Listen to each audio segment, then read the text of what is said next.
किसान सम्मेलन रबी सत्र की किसान पाठशाला 8.0 के शुभारंभ एवं विभिन्न योजनाओं के लाभार्थी किसानों को चेक स्वीकृति पत्र का वितरण करने के लिए बाराबंकी में कार्यक्रम का आयोजन हुआ।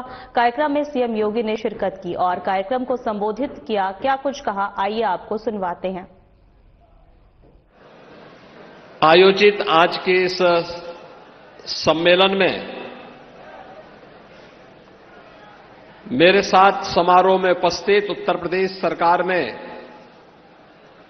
कृषि और कृषि शिक्षा के मंत्री श्री सूर्य प्रताप शाही जी, विभाग के राज्य मंत्री सरदार बलदेव सिंह ओलख जी,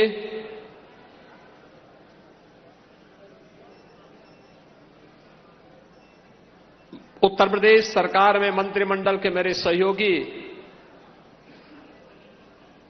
श्री सतीश शर्मा जी, सुरेश राही जी,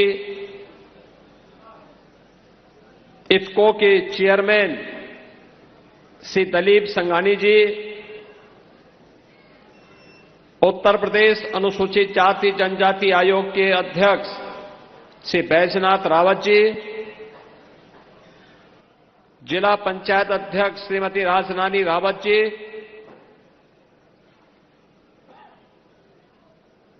विधान परिषद सदस्य श्री अंगद सिंह जी, अवनीश कुमार सिंह जी,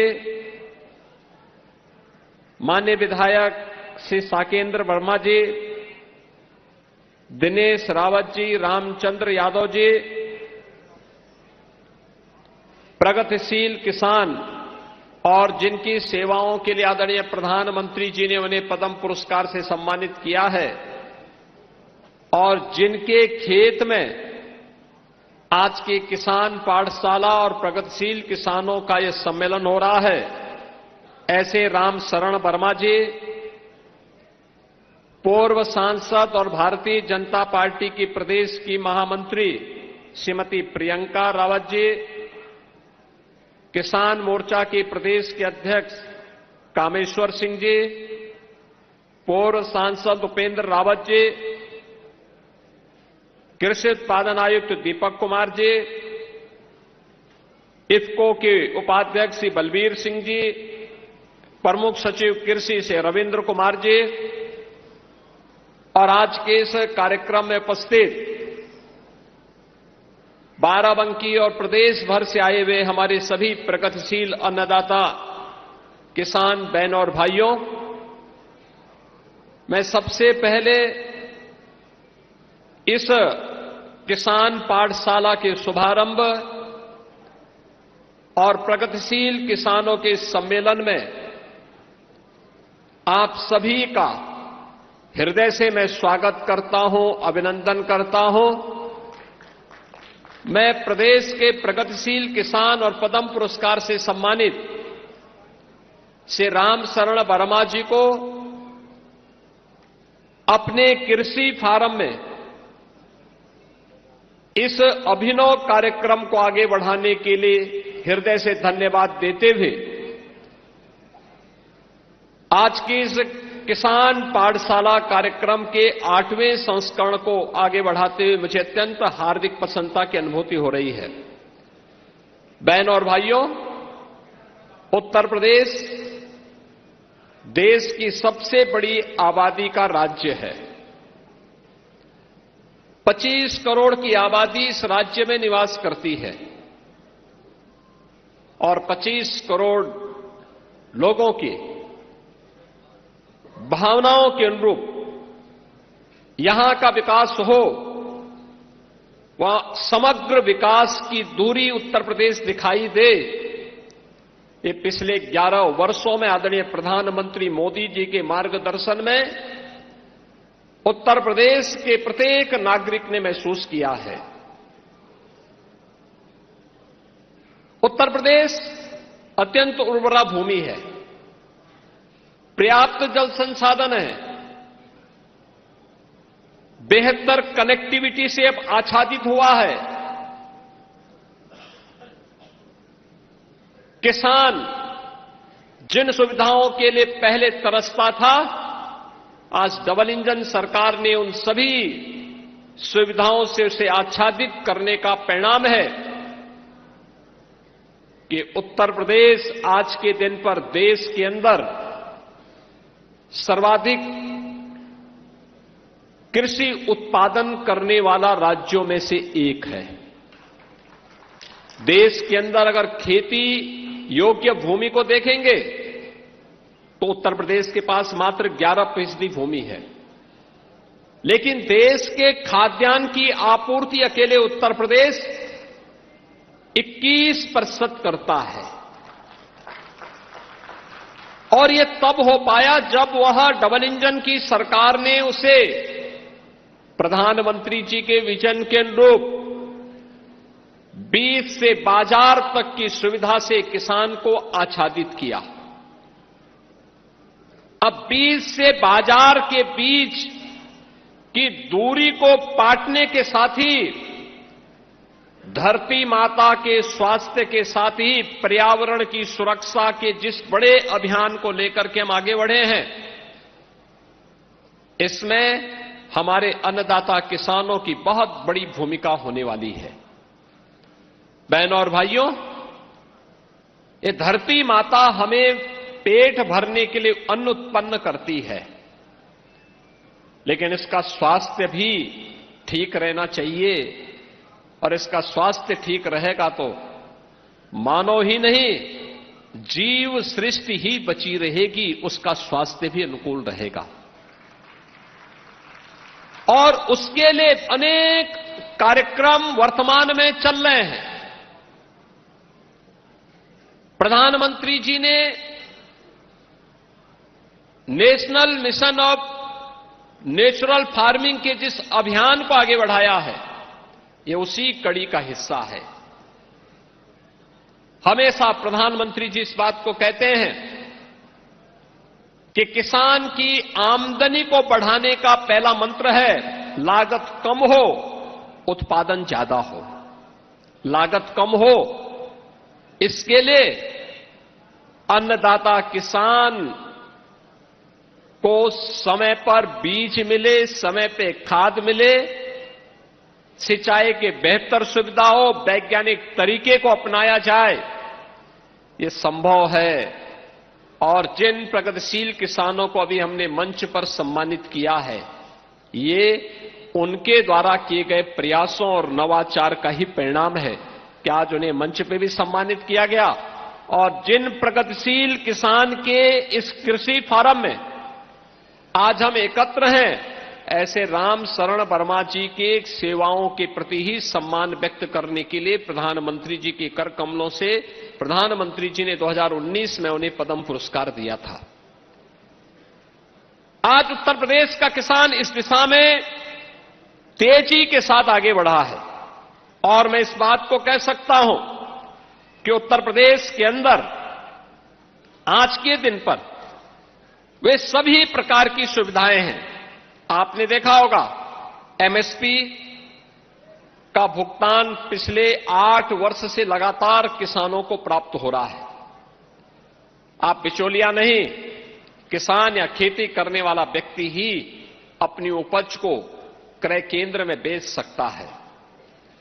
अन्नदाता किसानों को सॉयल हेल्थ कार्ड और फसल बीमा की सुविधा हो, गन्ना भुगतान की ऐतिहासिक उपलब्धि हो, कृषि मंडियों और ग्रामीण सड़क नेटवर्क के विस्तार का कार्य हो, वैल्यू चेन स्टोरेज प्रोसेसिंग पर एक बड़े निवेश को आगे बढ़ाने का कार्यक्रम हो, या फिर किसानों को बाजार और निर्यात से जोड़ने का प्रयास।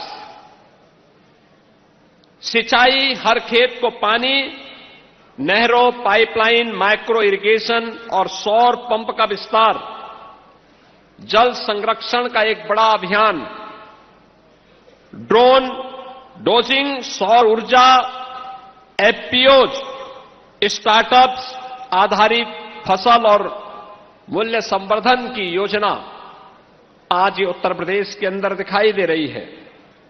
खरपतवार नियंत्रण, सॉयल टेस्टिंग, प्राकृतिक खेती पर जो आज विशेष फोकस हुआ है, आज ये उत्तर प्रदेश की पहचान बन रही है।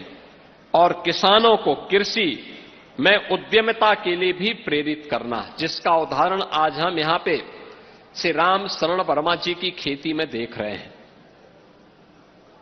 यानी खेती भी लाभकारी हो सकती है, ये देखना है। राम शरण वर्मा उसके उत्कृष्ट उदाहरण है और जिन किसानों को हमने भी मंच पे सम्मानित किया है, ये उसके उदाहरण हैं। Food processing, cold storage, logistic, digital mandi, इसने प्रदेश में नए रोजगार के अवसर उपलब्ध करवाए हैं। एक्सप्रेसवे और लॉजिस्टिक पार्क से किसानों की उपज को राष्ट्रीय और अंतर्राष्ट्रीय बाजार में पहुंचाने की एक नई सुविधा उपलब्ध हुई है। मंडियों के डिजिटीकरण, ई नाम के माध्यम से सीधी खरीद का अवसर, प्रदेश में विश्व बैंक के सहयोग से UP agriculture growth and rural enterprise ecosystem strengthening project यानी यूपी एग्रीज परियोजना भी अब शुरू हो चुकी है और परियोजना के लिए 4000 करोड़ रुपए की लागत से 6 वर्षों की एक अवधि के लिए हम लोगों ने प्रदेश के 28 जनपदों को, जहां पे कृषि ग्रोथ कम थी, उन्हें इसके तहत जोड़ा है, जिनमें पूर्वी उत्तर प्रदेश और बुंदेलखंड के जनपद हमारे आते हैं। बाराबंकी पूर्वी उत्तर प्रदेश का गेटवे है। यहां से पूर्वी उत्तर प्रदेश की शुरुआत हो जाती है। बुंदेलखंड के जनपद पहले जल के अभाव में तरसते थे, आज वहां पर पर्याप्त मात्रा में जल संसाधन उपलब्ध है। अब किसान, अन्नदाता किसान इन सुविधाओं का लाभ भी ले रहा है और उसे हम तकनीक के साथ जोड़ने का भी कार्य करेंगे। ओडीओपी, एसएसजी, बीसी सखी, ड्रोन दीदियां, ये रोजगार के स्थानीय उद्यम के प्रदेश में सशक्त माध्यम बने हैं और इसीलिए तो हम कहते हैं कि उत्तर प्रदेश में 9 हमारे क्लाइमेटिक जोन हैं। इसके अनुरूप तकनीक, बीज, अच्छी किस्म का बीज किसान को उपलब्ध हो, इसके लिए उत्तर प्रदेश के अंदर कार्य लगातार आगे बढ़ रहा है और इसी बात को लेकर के आज हम लोगों ने प्रदेश के अंदर, जो पहले 2017 के पहले थी, लागत अधिक था, अन्नदाता किसानों को लाभ कम होता था, सिंचाई की परियोजनाओं की रफ्तार अत्यंत धीमी थी, बिचौलियों का वर्चस्व था। आज डीबीटी के माध्यम से भुगतान हो रहा है, पारदर्शी भुगतान है, बिचौलिया मुक्त खाद्यान्न खरीद की व्यवस्था है, रिकॉर्ड उत्पादन, रिकॉर्ड एमएसपी, सिंचाई की व्यवस्था और एक्सपोर्ट की व्यवस्था भी। बहनों और भाइयों, पिछले 8 वर्ष में कृषि विकास की दर को 8.6% से बढ़ा करके 17.7% उत्तर प्रदेश ने पहुंचाया है। गेहूं उत्पादन में 35% योगदान उत्तर प्रदेश देश के अंदर दे रहा है, जो देश में प्रथम है। कुल राष्ट्रीय खाद्यान्न उत्पादन में उत्तर प्रदेश का योगदान 21% है। देश के कुल गन्ना उत्पादन का 55% अकेले उत्तर प्रदेश कर रहा है, यानी उत्तर प्रदेश इसमें भी देश में नंबर 1 पर है। और हम लोगों ने अभी गन्ना किसानों को सौगात दी है, उनके गन्ने की जो एमएसपी हमने तय की, वो 400 रुपये उत्तर प्रदेश में तय की है। हमारा किसान उससे लाभ ले रहा है। पिछले 8 वर्ष में हम लोगों ने 2,92,000 करोड़ रुपए से अधिक का गन्ना मूल्य भुगतान अकेले गन्ना किसानों को किया है और प्रदेश में 122 चीनी मिलों का संचालन हो रहा है। इथेनॉल उत्पादन में आज उत्तर प्रदेश देश में नंबर 1 पर है। जो पहले 41 करोड़ लीटर होता था, वह 182 करोड़ लीटर यहां पर उत्तर प्रदेश में उत्पादन हो रहा है। आलू उत्पादन, केला उत्पादन, औद्यानिक फसलें, अन्य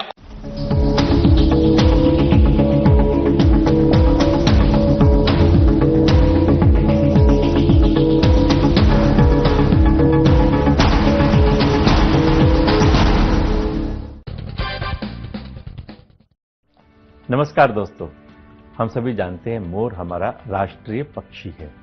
इसके अलावा हिंदू संस्कृति और ज्योतिष शास्त्र में भी मोर पंख का खास महत्व है। कहते हैं मोर के पंखों में देवी देवताओं और 9 ग्रहों का वास होता है। ज्योतिष के मुताबिक घर में विधिवत तरीके से मोर पंख स्थापित करने से सारे दुख दर्द और घर के सभी वास्तु दोष खत्म हो जाते हैं। इसके अलावा रंग बिरंगे मोर पंख हमें ये भी सीख देते हैं कि हमारा जीवन भी इसी तरह के रंगों से भरा पड़ा है, कभी खुशी के रंग तो कभी गम के रंग। लेकिन क्या ये आप जानते हैं कि भगवान राम पर एक मोर ने कर्ज चढ़ा दिया था, जिसे उन्होंने अगले जन्म में उतारा। दोस्तों, ऐसा कहा जाता है कि वनवास के दौरान माता सीता को पानी की प्यास लगी। राम जी ने चारों ओर इधर उधर देखा, उन्हें दूर दूर तक जंगल ही जंगल दिख रहा था। उन्होंने जंगल देवता से प्रार्थना की और कहा कि हे जंगल देवता, हमें पानी की ओर जाने का रास्ता बताइए। थोड़ी देर में एक मोर आया और उसने राम जी से कहा, प्रभु चलिए, मैं जलाशय तक आपका मार्गदर्शक बन जाता हूं, लेकिन रास्ते में कोई भूल चूक होने की संभावना है। राम जी ने पूछा, वो क्यों? मोर ने कहा, प्रभु मैं तो उड़ता हुआ जाऊंगा और आप चलते हुए, ऐसे में आप रास्ता भटक सकते हैं, इसलिए मैं रास्ते के बीच बीच में अपना एक मोर पंख निशानी के लिए छोड़ता जाऊंगा। उसका पीछा करते करते आप जलाशय तक पहुंच जाएंगे। दोस्तों, सच बात यह है कि मोर के पंख एक विशेष समय और एक खास मौसम में ही बिखरते हैं। अगर वो अपनी इच्छा के विरुद्ध पंखों को बिखेरेगा तो उसकी मृत्यु हो जाती है, और वही इस मोर का भी हुआ। आखिर में जब मोर अंतिम सांस ले रहा था तो वो कहता है कि मैं कितना भाग्यशाली हूं कि जो सारी दुनिया की प्यास बुझाते हैं, ऐसे प्रभु की प्यास बुझाने का मुझे सौभाग्य मिला। मेरा जीवन धन्य हो गया, अब मेरी कोई भी इच्छा शेष नहीं रह गई। इस पर श्री राम ने मोर से कहा कि मेरे लिए तुमने जो मोर पंख बिखेर कर मुझ पर जो कर्ज चढ़ाया है, मैं उस कर्ज को अगले जन्म में जरूर चुकाऊंगा। उसके बाद अगले जन्म में भगवान राम ने कृष्ण का अवतार लिया और अपने सिर पर मोर पंख धारण किया। आप भी मोर में प्रभु राम और श्री कृष्ण के दर्शन कर सकते हैं और साक्षात मोर पंख को अपने मंदिर में सजाकर आशीर्वाद प्राप्त कर सकते हैं। मैं पिछले हफ्ते जयपुर जिस स्थान पर गया, वहां कम से कम 200 मोर थे, जिनके साथ रहने का आनंद और सौभाग्य मुझे मिला। इसलिए सारी जानकारी एकत्र करके आपसे साझा की है। आप भी जब कभी मोर को देखें तो ओम नमो भगवते वासुदेवाय मंत्र बोलकर ये अनुभव कर सकते हैं कि आप भी साक्षात कृष्ण जी के दर्शन कर रहे हैं। सच में ये मोर पंख इतना भी सुंदर ना होता, कृष्ण, अगर ये तेरे सिर पर ना सजा होता। नमस्कार। क्या आप जिम जाते हैं, कसरत करते हैं, फिर भी आपकी सेहत नहीं बनती? काजू बादाम किशमिश मेवे प्रोटीन के डिब्बे खाते हैं, फिर भी कुछ असर नहीं होता? तो इसका मतलब है आपका पाचन तंत्र खराब है। और जब तक के पाचन तंत्र दुरुस्त नहीं होगा, आप जितना मर्जी अच्छे से अच्छा खा लो, आपकी सेहत नहीं बन सकती। इसलिए हमारी संस्था सन्यासी आयुर्वेदा ने एक ऐसी दवा का निर्माण किया है जो कि आपके लिवर, आपके पाचन तंत्र को दुरुस्त करने का काम करती है, ताकि आप जो भी खाएं उसका पूरे का पूरा निचोड़ आपके शरीर को लगे, आपकी भूख बढ़े, खाया पिया सही से लगे, नया खून बने, हड्डियों में जान आए, वजन बढ़े और आप मोटे तगड़े खूबसूरत पर्सनैलिटी के मालिक बन जाएं। सिर्फ 655 रुपए की पूरे 1 महीने की दवा होती है और आप इसे घर बैठे 011-45454545 पर फोन करके दवा मंगवा सकते हैं। नमस्कार दोस्तों, एक बार एक सज्जन ट्रेन में अपने 25 वर्ष के बेटे के साथ सफर कर रहे थे। ट्रेन की खिड़की से बाहर देखकर लड़का चिल्ला रहा था, पापा देखो पेड़ पीछे भाग रहे हैं। पिता मुस्कुराया, लेकिन पास बैठा व्यक्ति इस युवक के बचकाने व्यवहार से थोड़ा परेशान हो गया। उसको अजीब सा लगा। थोड़ी देर बाद लड़का फिर चिल्लाया, पापा देखो कितने रंग बिरंगे सुंदर पहाड़ हैं, बादल हैं, नदियां हैं।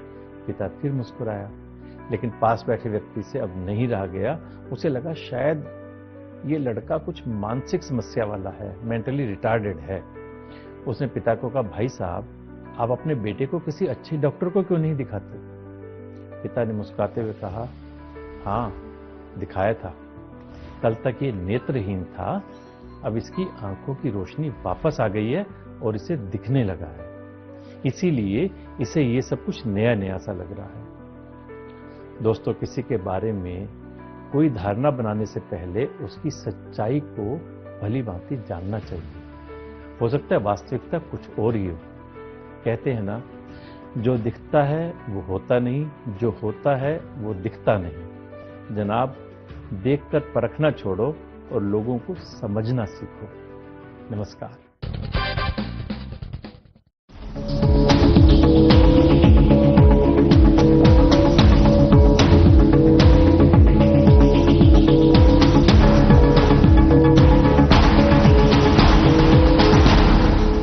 ऑर्गेनिक फसलों के उत्पादन में भी उत्तर प्रदेश के अंदर अभूतपूर्व वृद्धि हुई है।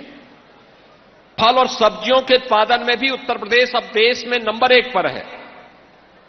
और उत्तर प्रदेश आज अपने यहां अन्नदाता किसानों को सर्वाधिक किसान सम्मान निधि का लाभ हमारे उत्तर प्रदेश के किसान ले रहे हैं। 2,86,00,000 किसान प्रधानमंत्री किसान सम्मान निधि के साथ सीधे जुड़े हुए हैं।